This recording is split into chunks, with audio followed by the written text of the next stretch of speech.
हम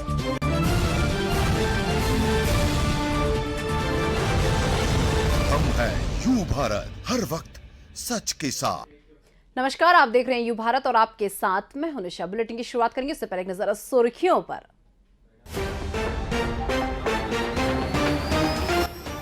इंदौर और भोपाल में पुलिस कमिश्नर सिस्टम हुआ लागू, मुख्यमंत्री शिवराज सिंह चौहान ने की घोषणा। गृह मंत्री ने मध्य प्रदेश के 2 बड़े शहरों में पुलिस कमिश्नर सिस्टम अपनाने के लिए मुख्यमंत्री को दिया साधुवाद। भोपाल की नरेला विधानसभा सीट पर कांग्रेस बीजेपी की रस्साकसी, कांग्रेस ने निकाली जन जागरण पदयात्रा। भोपाल में बीजेपी विधायक के कांग्रेसियों के घुटने तोड़ने वाले बयान का मामला गरमाया। सड़क निर्माण पूरा करवाने रहवासियों ने किया अनोखा प्रदर्शन, जर्जर सड़क के किनारे खड़े होकर किया हाशिक्रिया।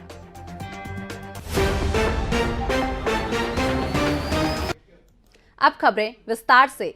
मुख्यमंत्री शिवराज सिंह चौहान ने इंदौर और भोपाल में पुलिस कमिश्नर सिस्टम लागू करने की घोषणा की है। मुख्यमंत्री ने कहा कि प्रदेश में कानून और व्यवस्था की स्थिति बेहतर है, पुलिस अच्छा काम कर रही है। पुलिस और प्रशासन ने मिलकर कई उपलब्धियां हासिल की हैं, लेकिन 2 शहरों में जनसंख्या तेजी से बढ़ रही है और भौगोलिक दृष्टि से भी महानगरों का विस्तार हो रहा है। इसीलिए कानून और व्यवस्था की कुछ नई समस्याएं पैदा हो रही हैं। मुख्यमंत्री ने कहा कि उनके समाधान और अपराधियों पर नियंत्रण के लिए प्रदेश के 2 बड़े महानगरों महाराजधानी भोपाल के और स्वच्छ शहर इंदौर में पुलिस कमिश्नर सिस्टम लागू किया जा रहा है, ताकि अपराधियों पर और बेहतर तरीके से नियंत्रण कर सके।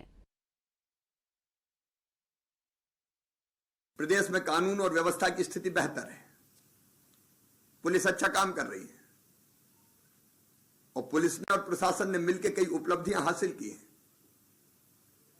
लेकिन शहरी जनसंख्या तेजी से बढ़ रही है, महानगरों का विस्तार हो रहा है भौगोलिक दृष्टि से भी, और जनसंख्या भी लगातार बढ़ रही है। इसलिए कानून और व्यवस्था की कुछ नई समस्याएं पैदा हो रही है। उनके समाधान और अपराधियों पर नियंत्रण के लिए हमने फैसला किया है कि प्रदेश के 2 बड़े महानगरों में राजधानी भोपाल और स्वच्छ शहर इंदौर में हम पुलिस कमिश्नर सिस्टम लागू कर रहे हैं, ताकि अपराधियों पर और बेहतर नियंत्रण कर सकें। मध्य प्रदेश के गृह मंत्री डॉक्टर नरोत्तम मिश्रा ने इंदौर और भोपाल में पुलिस कमिश्नर सिस्टम लागू करने के लिए मुख्यमंत्री को साधुवाद दिया। उन्होंने इसे सही समय पर लिया गया फैसला बताया। गृह मंत्री ने कहा कि शहर के भौगोलिक विस्तार, जनसंख्या में वृद्धि और नवीन संदर्भों में कानून व्यवस्था के समक्ष नई चुनौती उभर रही है। इन चुनौतियों से प्रभावी तरीके से निपटने के साथ ही कानून व्यवस्था को सुदृढ़ बनाना जरूरी है। इसके लिए भोपाल और इंदौर में पुलिस कमिश्नर प्रणाली लागू करना सही है। और भोपाल आबादी बढ़ रही है, लेकिन स्वच्छता बढ़ रही है, संभावनाएं बढ़ रही हैं, एकता बढ़ रही है और इन शहरों में कानून व्यवस्था की स्थिति सुचारू रूप से सुव्यवस्थित रहे। उसके लिए आवश्यक है कि मध्य प्रदेश के इन 2 महानगरों में हम कमिश्नर प्रणाली लागू करें। आज इन दोनों शहरों में माननीय मुख्यमंत्री जी ने पुलिस कमिश्नर प्रणाली लागू करने का निर्णय लिया। मैं गृह मंत्री होने के नाते माननीय मुख्यमंत्री जी को साधुवाद देता हूँ और धन्यवाद भी देता हूँ कि उन्होंने मध्य प्रदेश के इंदौर और भोपाल महानगरों में पुलिस कमिश्नर प्रणाली लागू की है। धन्यवाद के साथ ही इंदौर की जनता और भोपाल की जनता ये प्रयोग के बतौर में इन जगह पर कानून व्यवस्था की स्थिति को सुदृढ़ और मजबूत बनाने के लिए जो नया समीकरण है, आईटी से जुड़े हुए क्षेत्र के क्राइम हैं, सोशल मीडिया से जुड़े हैं, अन्य क्षेत्रों के सभी जगह पर एक व्यवस्थित कानून व्यवस्था का राज हो, ऐसा किया, इसके लिए बहुत बहुत मुख्यमंत्री जी को मैं स्वच्छता सर्वेक्षण में प्रदेश को 35 पुरस्कार मिलने पर मुख्यमंत्री शिवराज सिंह चौहान ने खुशी का इजहार किया। मुख्यमंत्री ने कहा कि स्वच्छता सर्वेक्षण में प्रधानमंत्री नरेंद्र मोदी के सपनों को मध्य प्रदेश ने साकार किया है। मुख्यमंत्री ने कहा कि 5वीं बार हमारा इंदौर फिर नंबर 1 आया है। मैं इंदौर की जनता को बधाई देता हूं। सीएम ने कहा कि इंदौर ने इस बार पंचा लगाया है और इंदौर को नंबर 1 बनाने की आदत पड़ गई है। वहीं सफाई मित्र सुरक्षा चैलेंज में भी प्रदेश के अन्य शहरों को पुरस्कार मिलने पर भी सीएम ने बधाई दी। आपको बता दें कि 35 सम्मान मध्य प्रदेश के खाते में आए हैं। आज मुझे ये बताते हुए गर्व और प्रसन्नता है कि स्वच्छता सर्वेक्षण में प्रधानमंत्री जी के संकल्प को और सपनों को मध्य प्रदेश ने साकार किया है। इस साल मध्य प्रदेश को कुल 35 पुरस्कार मिले हैं। पिछले साल 27 मिले थे, इस साल 35 मिले हैं। मुख्य कार्यक्रम में आज 21 पुरस्कार मध्य प्रदेश को दिए गए हैं और आज मैं इंदौर की जनता को प्रणाम करता हूं, उनको खुल के हृदय से बधाई देना चाहता हूं। 5वीं बार हमारा इंदौर आज फिर स्वच्छता में पहले स्थान पर आया है देश में। और स्वच्छता में पंच लगाया इंदौर ने 5वीं बार। इंदौर की जनता, वहां के सांसद, विधायक, नगर निगम के सारे साथी, स्थानीय प्रशासन,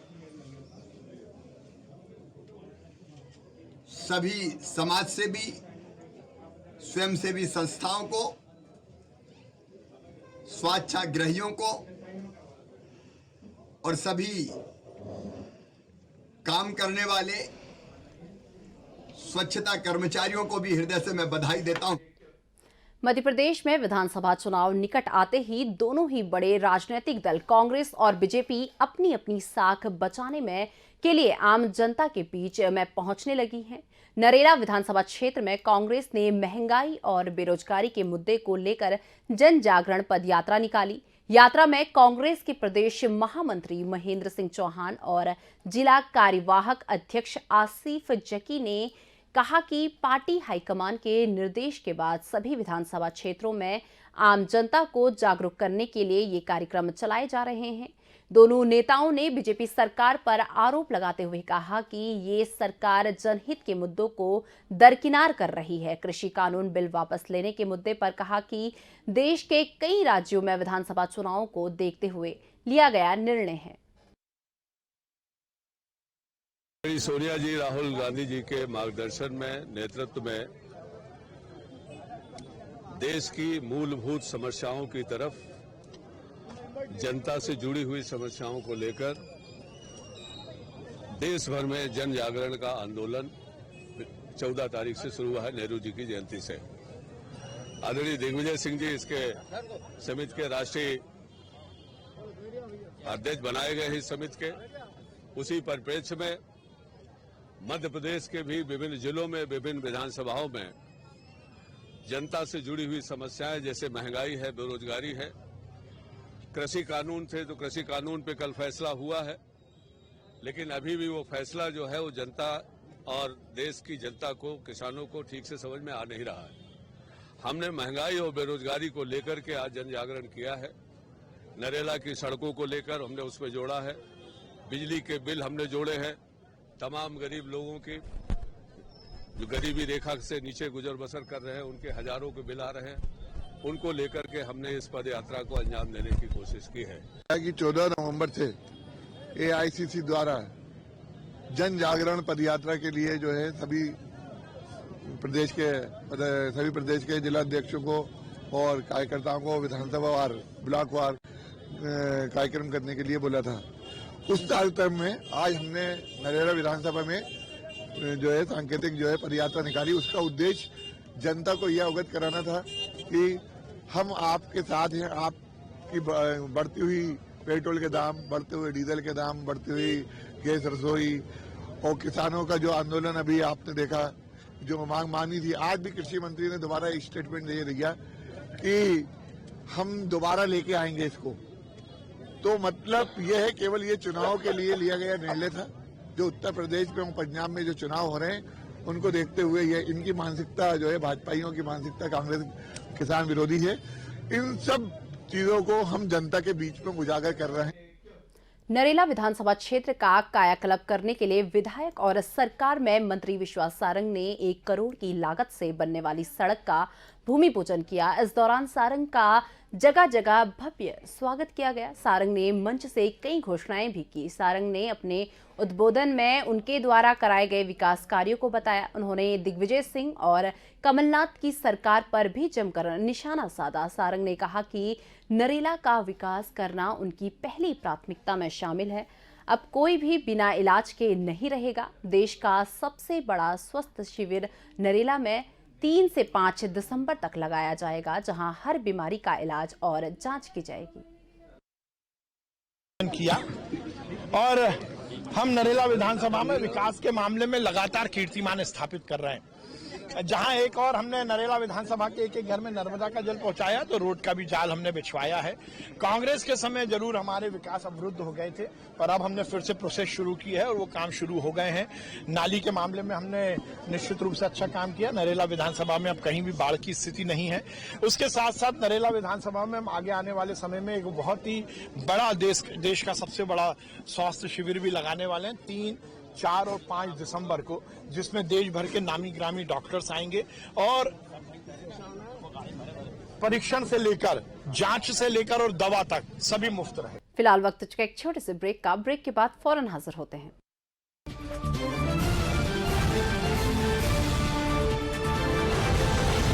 हम यू भारत, हर वक्त सच के साथ। आवश्यकता है मध्य प्रदेश छत्तीसगढ़ राज्य के सभी जिला और विधानसभा मुख्यालयों पर संवाददाता प्रतिनिधि नियुक्त करना है। इच्छुक संपर्क करें।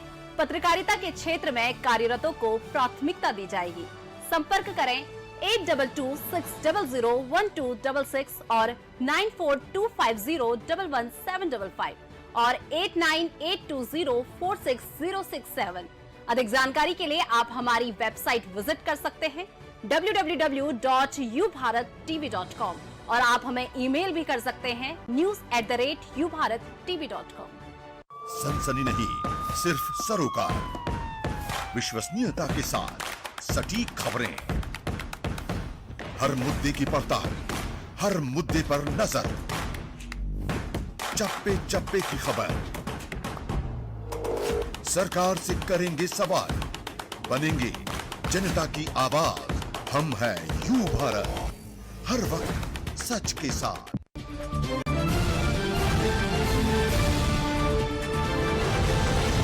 हम हैं यू भारत, हर वक्त सच के साथ। ब्रेक के बाद एक बार फिर से आपका स्वागत है। रुक करते हैं अन्य खबरों का। भोपाल में हुजूर विधानसभा क्षेत्र के बीजेपी विधायक रामेश्वर शर्मा के विवादित बयान का मामला गर्माता जा रहा है।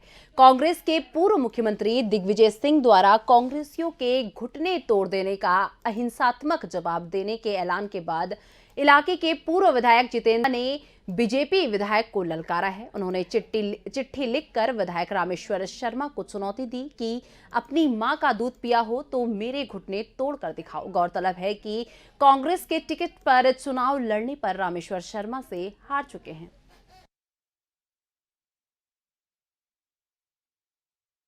भाई वो जो उन्होंने बयान दिया है वो अशोभनीय है और जिस तरीके के उन्होंने शब्दों का प्रयोग किया है उसको मैं चेतावनी देता हूं कि कल मैं कलखेड़ा जाऊंगा और उसमें दम है तो वो आए, अपनी माँ का दूध पिया है तो मेरे घुटने तोड़ के बताए। मैंने इस टाइप के बयान कभी दिए नहीं है, ना इस टाइप की हरकतें करी हैं। जिस टाइप के ये इसकी गतिविधियाँ हैं ये संदिग्ध हैं और इस पर कार्रवाई होना चाहिए। और अगर कार्रवाई नहीं होती है तो इसके लिए जो कोरोना का डॉक्टर नहीं है लेकिन इसका डॉक्टर मैं हूँ और इसका इलाज कर सकता हूँ। बिजली कर्मचारियों द्वारा निजीकरण के विरोध में आंदोलन की चेतावनी देने पर मध्य प्रदेश के ऊर्जा मंत्री प्रद्युम्न सिंह तोमर ने उनसे चर्चा करके हल निकालने की अपील की है। मंत्री तोमर ने कहा कि अपनी बात रखने का अधिकार सभी को है, लेकिन आंदोलन इसका जरिया नहीं होना चाहिए। उन्होंने कहा कि किसी भी समस्या का हल बातचीत से भी निकल सकता है, इसीलिए बिजली विभाग के कर्मचारियों को आंदोलन करने से पहले इस मुद्दे पर सरकार से बात करनी चाहिए। उन्होंने रीडिंग में गड़बड़ी की शिकायत मिलने पर अधिकारियों पर कार्रवाई करने को कहा। देखिए, हर व्यक्ति को अपनी बात करने का अधिकार है, कहना चाहिए। अभी उनकी बात जब सामने आएगी तब उस पर चर्चा की जाएगी। मैंने पहले भी कहा है और आज भी कह रहा हूँ, आंदोलन समस्या का हल नहीं है, वार्ता हमेशा समस्या का हल है। अगर ऐसी कहीं संज्ञान में आप लाएंगे तत्काल कार्रवाई होगी, ये विश्वास मैं आपको देता हूँ।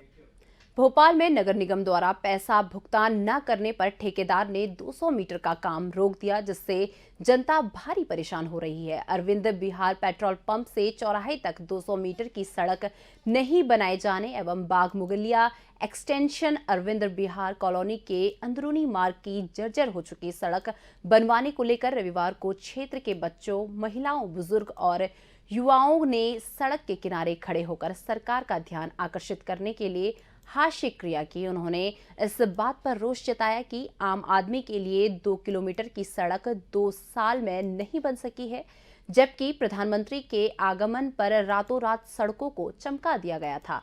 रहवासियों ने सरकार से सड़क निर्माण पूरा करने की मांग की है। पिछले 2 साल से ये सड़क नहीं बन पा रही है और 3 करोड़ रुपया इसके लिए सैंक्शन हो चुका था, और जब हम लोगों ने यहाँ आंदोलन प्रदर्शन कराया तभी सरकार ने थोड़ा बहुत काम किया है, उसके बाद काम रोक दिया जाता है। अब जब ये काम रुका है, 200 मीटर का रोड है और अरविंद विहार बाग मुगलिया एक्सटेंशन के गलियों के भी रोड बहुत खराब हो चुके हैं, जनता परेशान है। सरकार को केवल जनता जो है दिखाई देती है, वो चुनाव के समय दिखाई देती है। अभी माननीय मंत्री जी आए, हमारे प्रधानमंत्री जी आए, तब तो सड़कें बन जाती हैं, लेकिन आम जनता की किसी को चिंता नहीं है। ये देखते हुए आज हमने यहाँ हंसने का कार्यक्रम रखा है और हम लोग पूरे कॉलोनी वासी, महिला, बच्चे, बुजुर्ग सब लोग हंस रहे हैं। वो हंसने की मुख्य वजह ये अब हंसी आने लगी है कि आम जनता की कीमत कब समझेगी सरकार, जबकि जब भी चुनाव होता है तो ये कहा जाता है जनता सर्वोपरि है। तो चुनाव के समय सर्वोपरि क्यों हो जाती है जनता, अन्य दिनों में क्यों सर्वोपरि नहीं होती? और जनप्रतिनिधि कहाँ चले आते हैं जब ऐसी सड़कों पे लोग गिर रहे हैं। अभी बोला गया था 6 अक्टूबर से 24 अक्टूबर तक सड़कें बना दी जाएंगी, लेकिन ये नहीं हुआ है। इसको लेकर आज हम लोग हंस रहे हैं और आगे भी हमारे ऐसे कार्यक्रम जारी रहेंगे। विजयश्री संगीत विकास समिति और विजयश्री संगीत विद्यालय भोपाल द्वारा पंडित कंडलाश्कर बुआजी के जन्म शताब्दी के अवसर पर संगीत समारोह का आयोजन 22 नवंबर को किया जा रहा है। संगीत समारोह तेलुगु संस्कृति परिषद सभा भवन, लिंक रोड क्रमांक 2, शिवाजी नगर, नोपाल में किया जाएगा। आयोजक जयश्री सवागुंजी ने बताया कि अतिथि कलाकार के रूप में शास्त्रीय गायक बेलगावी कर्नाटक से प्रख्यात श्री राज प्रभु धोत्रे अपनी प्रस्तुति देंगे, जिसके बाद सुश्री जयश्री सवागुंजी और सुश्री माया मोरे अपना शास्त्रीय गायन प्रस्तुत करेंगी एवं श्री महेश मलिक अजी अपना वायलिन वादन की प्रस्तुति देंगे। कार्यक्रम में महेश को पंडित कंडलास्कर बुआ सम्मान से सम्मानित किया जाएगा। विजय स्वागुंजी, आमिर खान, मनोज पाटीदार और रामेंद्र सिंह सल्लोकी तबला वादन करेंगे। ओजस शिवादे और वामन वांकुकर हारमोनियम पर साथ देंगे। होगा और हर एक शहर में जो जहाँ जहाँ उनके शिष्य लोग हैं वो लोग करेंगे अपने शहर में। हर महीने एक कार्यक्रम होगा, पूरा 1 साल तक ये चलेगा, अगले नवंबर तक। वैसे गुरु पूर्णिमा हम लोग मनाते हैं तो हम अपने गुरु के लिए तो मनाते हैं, लेकिन ये जो कार्यक्रम है स्पेशल कार्यक्रम है। उनके जन्म शताब्दी समारोह के उपलक्ष्य में हम लोग ये मना रहे हैं और ये कार्यक्रम शुरुआत यहाँ से हो रहा है, भोपाल से। खुशी की बात यह है कि मैं गुरु पुत्री और उनकी शिष्या होने के नाते मैं शुरुआत कर रही हूँ। इसके बाद ये पूरे हिंदुस्तान में साल भर 12 कार्यक्रम मनाया जा रहा है। ये कार्यक्रम हर एक शहर में एक एक कार्यक्रम करते हुए 12वां प्रोग्राम जो होता है वो गुरु जी के शहर में ही मनाया जाएगा बड़े पैमाने पर। इंदौर पुलिस ने तांत्रिक क्रियाओं में तेंदुए की खाल व नाखून की तस्करी करने के आरोप में 5 लोगों को गिरफ्तार किया है। ये तांत्रिक क्रियाओं में इसका उपयोग करने वालों से खाल और नाखून के बदले मुंहमांगी कीमत वसूलते थे। उनके पास से बरामद तेंदुए की खाल व नाखून की अंतर्राज्यीय कीमत लगभग 70 लाख रुपए है। आरोपियों में एक शिकारी भी शामिल है जो पहले भी हिरन के शिकार में जेल जा चुका है। वो वन्य जीव मारकर साथी तस्करों को खाल व नाखून की सप्लाई करता था। 5 आरोपियों से तेंदुए की खाल व हड्डी, 8 नाखून, भरमार बंदूक, 1 2 पहिया वाहन, कुल मशरूका कीमत लगभग 70 लाख जब्त की गई है।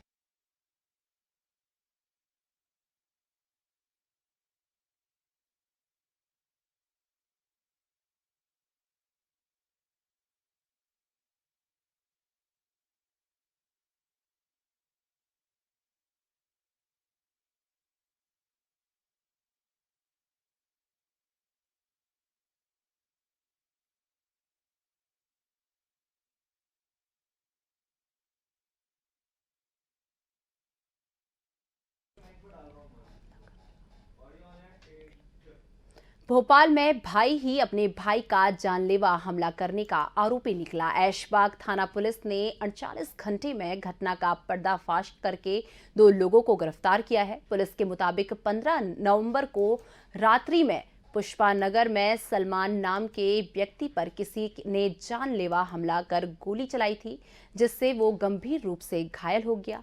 सूचना पर ऐशबाग पुलिस ने तत्काल मौके पर पहुंचकर घायल सलमान अहमद उर्फ भेड़ा को अस्पताल में भर्ती कराया। घटना की छानबीन में सलमान के छोटे भाई अरमान अहमद उर्फ छोटे ने ना अपने साथी समीर खान की सहायता से सलमान उर्फ भेड़े पर फायर करना स्वीकार किया। पुलिस ने दोनों को गिरफ्तार कर लिया और आरोपियों से घटना में प्रयुक्त देसी कट्टा तथा यामाहा मोटरसाइकिल जब्त की।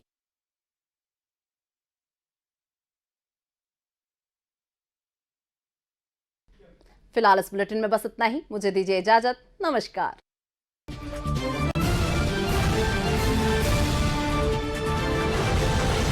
हम हैं यू भारत, हर वक्त सच के साथ।